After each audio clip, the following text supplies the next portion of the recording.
We welcome in the man that was on the call, still in his tie.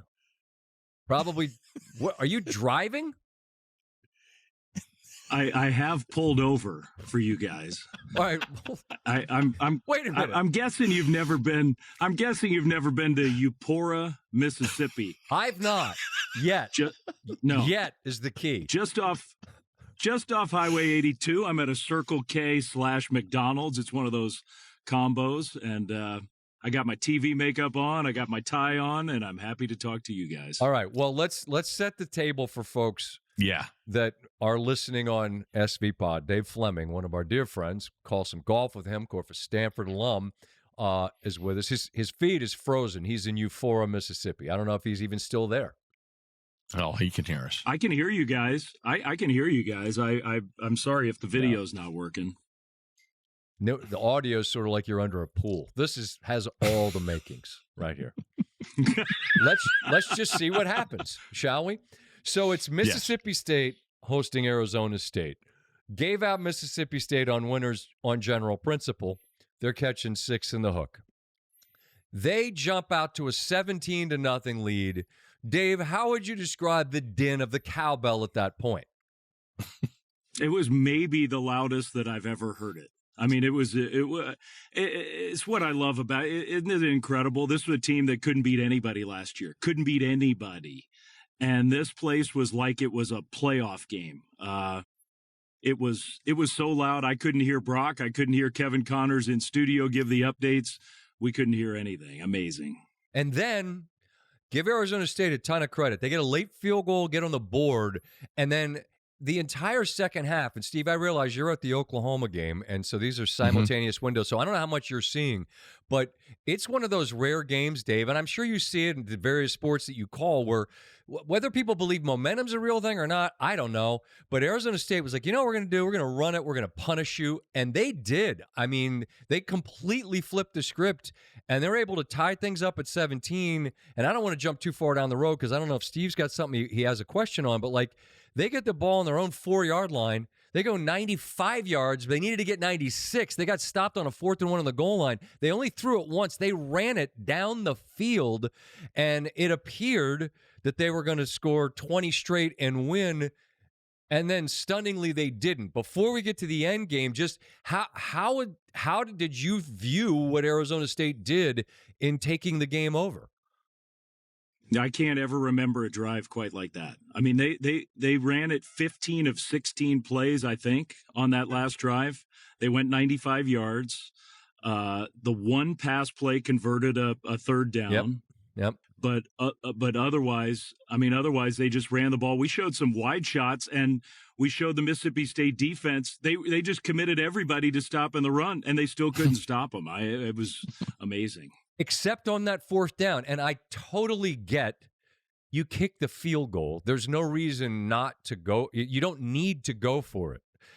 But that Mississippi State defense was just gassed. And I wondered, is Kenny going to go for this? I mean, again, it would have been idiotic to do it because you just take the lead.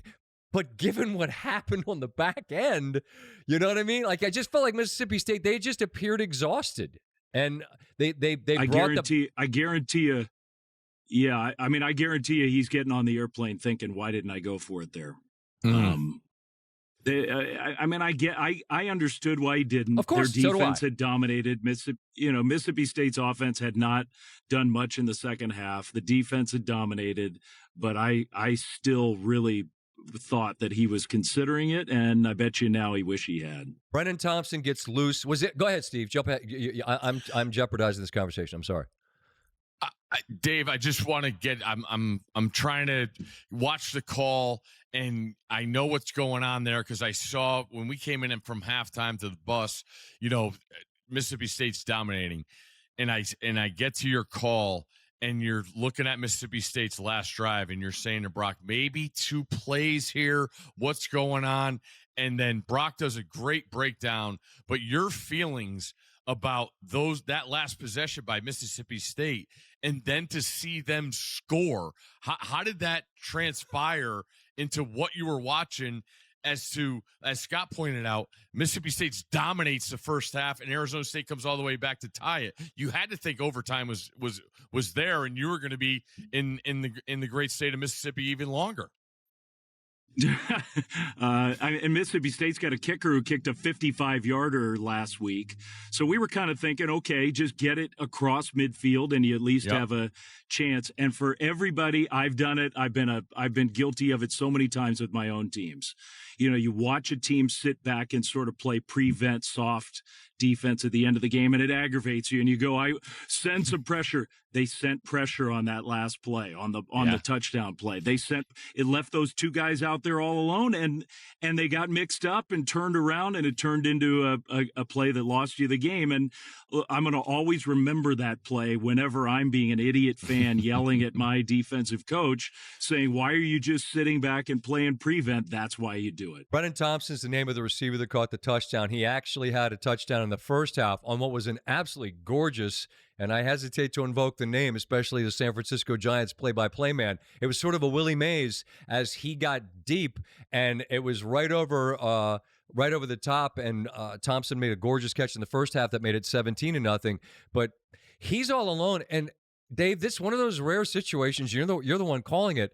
I'm sitting on my couch. I'm like, holy he's going to score. I couldn't believe there was no one back there. I mean, that's how I was watching it. You're the one calling it. You had to be stunned. I mean, I guess the one thing I would say, it is stunning. The one thing I would say is we have the radar reading. You know, now you get all this data on these players. Right. He had the fastest radar speed reading of any player in college football, that guy Thompson. Wow. So, you know, part of the reason he can get open is he just runs by everybody. It's just, he's so fast. That was also the play. I don't know. I know you guys were watching different multiple games at the same time. It was also the same play in the first half where they picked up the flag, and we went back and watched it, and gosh, it really looked like a chop block, an illegal Kenny block. Was furious. And they threw the flag on the play, and they picked it up, and I don't blame him for being mad. That ended up helping decide the game. I don't either, but I couldn't tell if he had been like passed off, and it was the running back that hit him low, but I mean that looked like a flag, I thought. I think when that tight end chipped him, and then the running back comes in low, and it was so close together. To me, that's the definition of the only way you can go low is if you go low right away after the ball's snapped, and it's not two guys doing it. And I think it was an illegal block. They picked it up, and the touchdown stood. Yep. Dave, you went to a Pac-12 school. Brock is a Pac-12 guy. Stormy's from Vegas. And, you know, out west, everybody always is wondering about the SEC. How much more respect do you guys have for a building like that in Starkville? How great was it for you guys to be in Corvallis last week in Starkville? Like it had to be just incredible, especially with the outcome. I hope Cal fans don't take this personally, but we're going to Berkeley next week, and we walked out of there going, man, Berkeley ain't going to live up to that. Here's the thing that to me, I mean, look, I had Auburn, Texas A&M last year. That was a 4 overtime insane game. Place just about to burn down at the end of it. I've had a lot of good SEC games in my life, but that was a 2-10, 0-8 team last year. Yeah. A program that has had 2 years of just no success, nothing to be excited about. And there they were last night at the pep rally. Today, place full, students jammed in there, loud from an hour before the game, and tear down the goalposts. They were 2-10 last year. Yeah. I mean, that's the thing about it that's so different. Yeah, I don't know. It's awesome. I don't know where you take the goalposts in Starkville, but they aren't on the Little field. Dewey's. Go to Little Dewey's. Okay, maybe Euphora. They're by the Circle K McDonald's combo.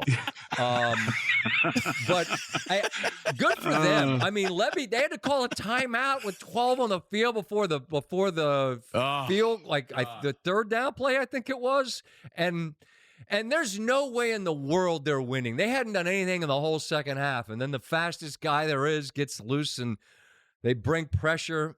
I I love, you know what it's like? It's like going for it on fourth down. Like, you love when they bring pressure until they bring it and get burned, right? Just like you love when teams go for it on fourth down until they don't get it, and now the other team's got the ball and you're 28. You're like, why did we do that? But I don't know. It was a hell of a football game, sort of a tale of two halves, and then really a tale of the last 2 minutes. And now you got to try to get. Where are you going? Yeah, where are you? I'm driving to Memphis because I got a ball game to call tomorrow in St. Louis. I got Giants Cardinals tomorrow, so I'm driving to Memphis tonight so I can get to St. Louis tomorrow for the final game of the series, and then I'll hop on the charter and fly. There we go. There you go. Let me just. You wouldn't know this because you were busy calling one game, and now you're going to prepare for the last game for your Giants. Just a little Dodger note on the way out. They were no-hitting the Orioles on Cal Ripken night. And then with 2 outs, the Orioles got their first hit, which was a home run. And then the Orioles came all the way back and walked it off and beat the Dodgers. So Dodgers got beat. Yeah, they did. It's a true story. On Cal's night? Correct. Which, by the way, was 30 years ago. Can I tell you guys? 30 years before ago. we go, can I tell you one quick Cal story real quick before we go? Please. Where are we going? I came home. Well, I'm going somewhere, that's for sure. Okay. You're not going anywhere. I was probably 18, 19 years old. I came home from college. Cal was going to break the record. I still hadn't gone back for whatever year that was at Stanford, sophomore year, I guess. My mom decided this is an historic game. You need to go to that game. She opened the newspaper. There was a classified ad. She drove over to Prince George's County, pulled into a 7-Eleven parking lot, met a ticket broker, handed the guy cash, came up with tickets for the game. I went to Cal's record-breaking game at Camden Yards. Thanks, Mom. Mom bought bootleg tickets in a parking lot. In a 7-Eleven parking lot in PG County. Shout to Mom Fleming. What a great story. How about the that? love of the game, baby. That? The love of the game. That's fantastic. 30 years ago today. And now I'm in Starkville. Nuts. And now you're in Euphoria. Yeah. Go in there and get a big gulp and a Big Mac and have fun getting to Memphis, man. Thank you for taking the. Should I pan over? Yeah, it's show bad. us all it's what we bad. got. Yeah, ain't that America? Oh, yeah. Triple cheeseburger, no mustard. Yeah. It'll be fresh, Dave. That's America, baby. Love it. Be safe, and thanks for taking the time. Thank you, buddy. I hope I didn't sound too underwater. Always good to talk to you guys. You're the best. You're the best. Dave Fleming, ladies and gentlemen, guys. from the great state of Mississippi, in a convenience store parking lot. Same place 30 years ago that his mom bought tickets to Cal Ripken's game. What a story. What a story.